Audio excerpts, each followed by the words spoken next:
Mind the Gap is a famous safety slogan associated with London's underground. But in Last Stop, some more useful advice would be, never mind the gap, there's a bloody portal to another dimension down here. This character-driven adventure focuses on the lives of 3 locals who live on a fictionalised version of London's Piccadilly line, each influenced in varying ways by the mystical gateway that's opened up beneath the British capital. However, while the QuickTime events and cinematic camera angles initially give Last Stop some serious Heavy Rain style choose-your-own-adventure vibes, the lack of any real influence in shaping the ensuing events made me feel like I had about as much say in the final destination as a passenger on an express train to Heathrow.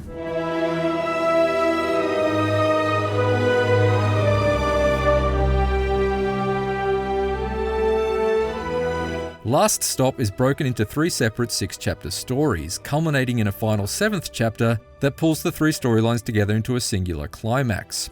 You're given a little wiggle room as to the order in which you tackle each chapter, but it doesn't really make much difference to how the overall story unfolds. There are clear tonal differences between each of the 3 tales, and that brings some nice contrast to the flow from chapter to chapter. Domestic Affairs follows working professional Mina, her struggles with infidelity, and her rivalry with a young upstart in direct competition for an office promotion. I enjoyed the adult nature of the drama here, although the self-absorbed personality of its lead left me a little cold. See, you've met Amy. Is that her name? Meanwhile, Stranger Danger takes a sharp turn into more supernatural fare, with teenager Donna developing an uneasy relationship with a soft-spoken stranger in possession of unearthly powers. It's a bit like a Stephen King story set on Coronation Street instead of Castle Rock, and I enjoyed the knockabout banter between its central group of school friends. You two are mental. In fact, the performance from the voice cast is consistently spirited across the board, and a bouncy orchestral score brings a palpable energy to the unfolding events. My favourite of the 3 stories, Paper Dolls, centres around a single dad named John who swaps bodies with his young neighbour Jake after they encounter a mysterious commuter at the train station. Body swap stories may be a dime a dozen in Hollywood, but they're not something I can recall experiencing very often in video games. I found Paper Dolls to be the most entertaining of Last Stop's 3 stories as a result, and the chapter in which the aging John has to go to work as game developer Jake and bluff his way through a day in the office was certainly a comedic highlight. Hey, you never told me how your holiday was. Oh. Warm. Balmy. Great sunbathing weather. You should see my tan. In Iceland. Okay, well, I've got to run. Keep on keeping on. Bye. That's about as engaged with Last Stop's dialogue system as I ever felt, however, since the choices you're presented with for the bulk of interactions are more often than not just 3 subtle variations on the same sentiment. Oh. Sure, okay.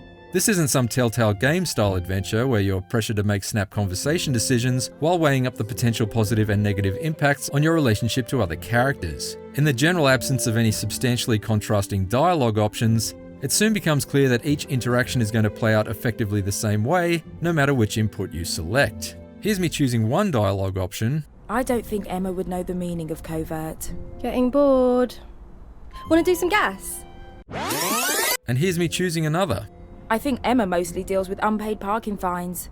Getting bored. Want to do some gas? Having a conversation with someone who seems to have a predetermined response regardless of what you say doesn't really make for an engaging interactive experience. It feels more like being trapped on a bad date. Well, this is kind of awkward, isn't it? Last Stop inserts QuickTime events in an effort to make you feel more involved, but they end up feeling equally as futile. Here's me failing at the sequence of inputs to make Donna climb some boxes. Leg it! And here's me succeeding, apparently. Leg it! Here's me outrunning a speeding train without pressing anything at all. And here's me playing Last Stop after I'd realised it really mattered which button I pressed at any point. To be fair, there are at least some decisions that have lasting impacts, but these are pretty minor things, like determining which clothes to wear. I wish I had more of an influence over exactly what the main characters got off their chests, rather than simply which t-shirt design they wore on them. I'm sorry. None of this is ideal. Regardless, I remained curious to find out how the three stories would eventually intersect in Last Stop's final chapter, as the three main leads were each compelled towards the subterranean portal, and the story shifted to an entirely new and genuinely gorgeous sci-fi setting. Yet when I got there, I was disappointed to find out that the final outcome hinged upon a single binary choice for each main character, which left me feeling pretty underwhelmed. Last Stop's storytelling may be frustratingly inflexible, but it at least looks great. Its environments pop with colour, and there are some wonderful overhead tracking shots and clever camera framing. However, the cinematic presentation comes at a cost. It's not always clear where you're supposed to go when you can't control the camera, which meant I often walked down the wrong paths into invisible walls. Oops, my mistake. Similarly, the unheralded jumps between autopiloted cutscenes and gameplay meant that often a playable section would start without me realising, and there'd be an awkward pause where my character would just sort of stand there, like an actor who hadn't heard the director call out action. That meant that transitions regularly came across as jarringly stilted, where they were clearly intended to be seamless. Hey, Dad! Oh. Hey, John. Sorry, I didn't realise we were rolling. Last Stop spins three intriguing tales in an enjoyably vibrant vision of London. But the superficial depth of its dialogue options and redundant QuickTime events made me feel like I was just passively pushing buttons to cue the next cutscene, as opposed to having any meaningful influence on the course of events that followed. The lively performances of the voice cast and a rousing orchestral soundtrack helped make for a handful of memorable scenes over the course of the journey, but I couldn't help but feel that the 6 hours I spent idly completing Last Stop could have been better used making a dent in the traffic jam of television shows, clogging up the watch lists on my streaming services instead.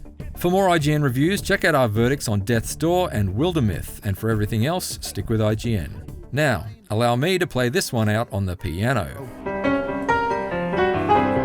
Sorry, I keep hitting the wrong notes. Oh, right. It doesn't actually matter either way. That was awesome. You're great at the piano, mate. Absolute legend.